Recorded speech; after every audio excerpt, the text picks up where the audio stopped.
Assalamualaikum warahmatullahi wabarakatuh. Perkenalkan kami dari kelompok 5 yang beranggotakan saya sendiri yaitu Denis Setiawan.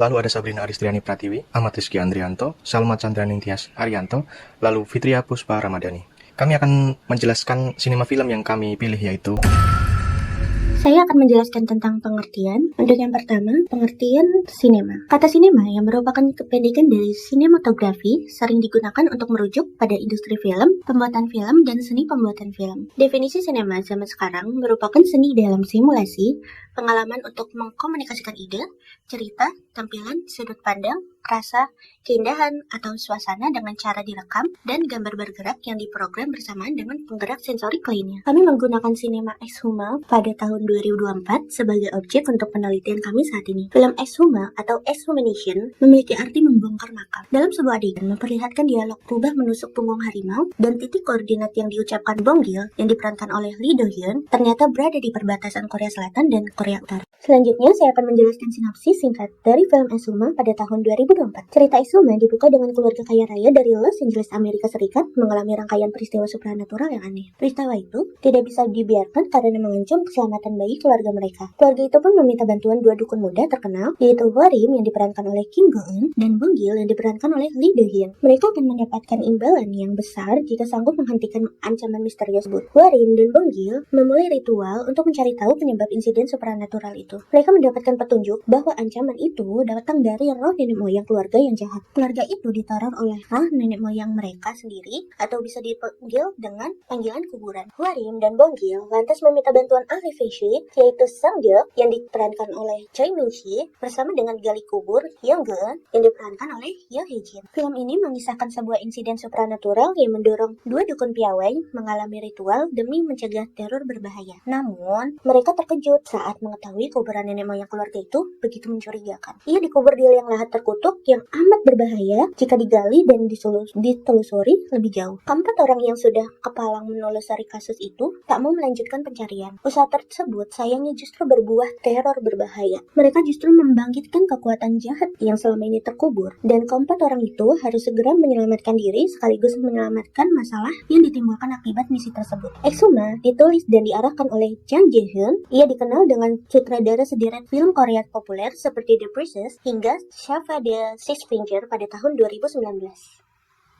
Selanjutnya ada jenis media. Jenis media terbagi menjadi 3, yaitu media visual, media audio, dan media audiovisual. Media visual adalah media yang mengandalkan indera penglihatan, biasanya memanfaatkan alat proyeksi atau proyektor sebagai perantara. Pesan yang akan disampaikan dituangkan ke dalam bentuk visual. Jenis media visual dibedakan menjadi 2, yaitu media visual diam dan media visual gerak. Keduanya bisa dikombinasikan atau digunakan salah satunya. Selain itu, fungsi media visual juga berguna untuk menarik perhatian, memperjelas materi yang disajikan, menggambarkan fakta yang mungkin dapat dengan mudah dicerna dan diingat dalam bentuk visual. Lalu ada media audio. Dilihat dari sifat pesan yang diterima, media audio dapat menyampaikan pesan verbal, bahasa lisan atau kata-kata, maupun non-verbal, bunyi-bunyian, dan vokalisasi. Contoh media audio antara lain yaitu radio, recorder, telepon, laboratorium bahasa, dan lain-lain. Selanjutnya ada media audio visual. Media audio visual dapat menampilkan suara dan gambar. Jenis media ini lebih menarik dibanding visual saja atau audio saja. Kombinasi untuk merangsang indera pendengaran dan penglihatan. Selanjutnya ada jenis film. Jenis film terbagi menjadi 3, yaitu film dokumenter, film fiksi, dan film eksperimental. Film dokumenter adalah jenis film yang biasanya disajikan dalam bentuk fakta dan data. Dengan kata lain, film dokumenter akan mendokumentasikan suatu kenyataan atau tidak ada cerita fiktif. Untuk itu, film dokumenter digunakan untuk mempresentasikan kenyataan dan menampilkan kembali sebuah fakta yang ada di kehidupan. Lalu ada film fiksi. Salah satu jenis film yang paling populer dan digemari oleh semua kalangan adalah film fiksi. Film fiksi sendiri merupakan film dari sebuah karangan atau di luar kejadian nyata. Biasanya cerita fiksi memiliki 2 peranan, yakni protagonis dan antagonis. Selanjutnya film eksperimental. Film eksperimental atau biasa disebut dengan sinema eksperimental adalah metode pembuatan film yang mengevaluasi ulang konvensi sinematik. Selain itu, jenis film ini juga mengeksplorasi bentuk-bentuk non-naratif dan alternatif menjadi naratif tradisional. Tujuan film eksperimental sendiri adalah untuk mewujudkan visi pribadi seorang artis atau untuk mempromosikan ketertarikan pada teknologi baru. Lalu ada genre. Untuk genre film diantaranya ada drama, komedi, film petualangan, film aksi, film animasi, film dokumenter, film keluarga, film persahabatan, genre romantis, fantasi, fiksi ilmiah, thriller, misteri, biografi, musikal, dan noir. Untuk film Exhuma termasuk ke dalam film fiksi dengan genre horor, thriller, dan misteri. Fungsi media sebagai sarana informasi bagi masyarakat. Fungsi dari media sebagai sarana informasi yaitu dapat memudahkan masyarakat untuk mendapatkan sebuah informasi hanya dengan handphone saja. Semua informasi yang dibutuhkan dapat dicari atau didapatkan. Kemudian, sebagai sarana menyalurkan ide dan gagasan, setiap orang pasti memiliki ide dan gagasan di dalam pikirannya, sehingga seseorang dapat berpikir kreatif, ide dan gagasan yang hanya ada di kepala jika tidak dituangkan maka orang lain tidak akan tahu. Selanjutnya, sebagai sarana pendidikan dalam belajar mengajar. Dalam dunia pendidikan, media dapat dikatakan sangat penting untuk memberikan suatu informasi kepada peserta didik, sehingga guru akan mencari Media pembelajaran yang cocok dengan karakteristik peserta didiknya. Kemudian, sebagai sarana untuk mendapatkan hiburan.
Selanjutnya, fungsi dari film Exhuma.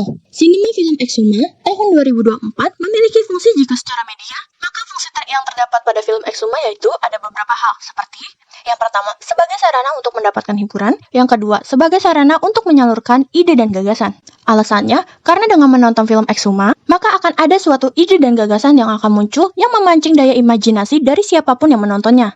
Serta, film Exhuma juga termaksud suatu sarana hiburan yang sangat diminati oleh banyak masyarakat yang menggemari suatu film bergenre horor, misteri, dan thriller. Namun, jika secara fungsi film, maka film Exhuma masuk ke dalam kategori artistik dan juga industrial, jika menurut Ron Motam. Karena, fungsi film Exhuma merujuk kepada, yang pertama, sebagai seni atau art, yang menghadirkan banyak peristiwa yang berkaitan secara kasual yang mengonstruksikan sebuah kisah yang ada di dalamnya. Yang kedua, sebagai industri film, karena merupakan karya produksi ekonomi dari masyarakat dan mesti dipandang dalam hubungan produk-produk lainnya yang terselip di dalam film tersebut. Lalu ada analisis. Mitos pada film Exhuma. Mitos adalah suatu bentuk di mana ideologi tercipta. Mitos muncul melalui suatu anggapan berdasarkan observasi kasar. Mitos dalam semiotik merupakan proses pemaknaan yang tidak mendalam. Mitos hanya mewakili atau merepresentasikan makna dari apa yang nampak, bukan apa yang sesungguhnya. Dalam pandangan Barthes, mitos bukan realitas unreasonable atau unspeakable, melainkan sistem komunikasi atau pesan atau message yang berfungsi mengungkapkan dan memberikan kebenaran bagi nilai-nilai dominan. Berlaku pada periode tertentu, pada film Exhuma tahun 2004, terdapat sebuah kata berulang berupa pasak besi. Korea Selatan mengalami penjajahan Jepang pada tahun 1910 hingga 1945. Di akhir masa kekuasaannya, beredar rumor bahwa Jepang menancapkan pasak besi di area pegunungan Korea sebagai bentuk invasi Feng Shui. Penjajah asal Jepang percaya bahwa pasak besi itu akan membawa kesialan, kutukan, serta energi negatif pada Korea. Pasak besi itu juga menandai bahwa wilayah tersebut tetap milik Jepang. Karena hal itu, masyarakat Korea, Jepang, dan kini seluruh dunia menganggap bahwa pasak besi terpasang di beberapa daerah yang akan membawa kesialan. Beberapa orang Indonesia telah menonton film Exhuma 2004, langsung mencari tahu perihal apakah ada pasak besi yang dipasang di Indonesia pada zaman penjajahan. Mereka meyakini bahwa Indonesia mengalami kesialan karena pasak besi tersebut. Lalu selanjutnya ada tagline dan quotes dari film Exhuma ini. Quotes yang kami ambil yaitu logam akan kalah dengan kayu basah. Hal tersebut menunjukkan bahwa logam dapat ditempa, maka dari itu logam bukanlah hal yang murni. Sedangkan kayu dan darah itu murni dan tidak perlu diolah, maka akan menjadi suci dan kuat. Sedangkan dalam ilmu Feng Shui, kayu berlawanan dengan tanah. Tanah dapat dibuat jadi logam, sedangkan kayu bisa lebih kuat jika ada air. Jadi kayu air bisa mengalahkan logam. Lalu tagline-nya yaitu rubah melukai pinggang harimau. Ketika Korea dan Jepang memiliki perseteruan, ada satu biksu bernama Gisune memasang pasak besi sebagai sebuah tanda tepat pada punggung harimau pada perbatasan Jepang dan Korea. Biksu tersebut berasal dari Jepang, namanya memiliki arti rubah. Maka dari itu terciptalah tagline berupa rubah melukai pinggang harimau, yang menjadi awal mula peperangan Jepang dan Korea. Perang tidak hanya dilakukan dengan kekuatan fisik saja, tetapi juga dilakukan dengan kekuatan gaib atau sesuatu yang gaib. Sekian presentasi dari kelompok kami. Terima kasih. Wassalamualaikum warahmatullahi wabarakatuh.